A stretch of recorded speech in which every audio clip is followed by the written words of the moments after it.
سلام دوستان عزیز. امروز به واسطه کاری که داشتم یه سر به کاخ نیاوران زدم. اینجا تو ورودی مجموعه زمین تنیس با یه مجسمه خیلی زیبا از یه شست روبرو شدم. تا حالا واقعا ندیده بودم تو هیچ فیلم و گزارش این مجسمه رو.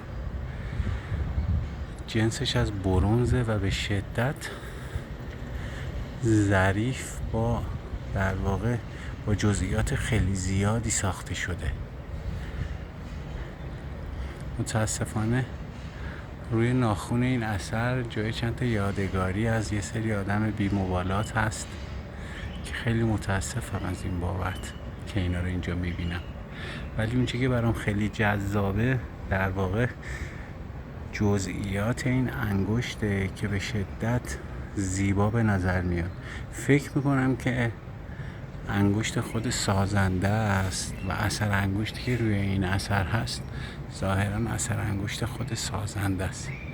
روی یه گوشه از این اثر تاریخ ساختش که برمیگرده به سال 1965 حک شده که در آخر فیلم نشونتون میدم.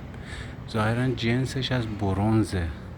نمیدونم که شکل ساختش چطوریه و در واقع به چه شکلی ساخته شده، ولی به نظرم میاد که اثر انگشت خود سازنده روی این شست هست. خیلی زیباست. برای اولین بار بود که میدیدمش. اگه دقت کنین تو ورودی زمین تنیس مجموعه هست و گوشه کار این کنار امضا و تاریخ ساخت این اثر هست که سعی میکنم اگر بشه نشونتون بدم. امضای سازنده و تاریخش که برمیگرده به سال 1965. امیدوارم که خوشتون اومده باشه مثل من. موفق باشین. خدا نگهدار.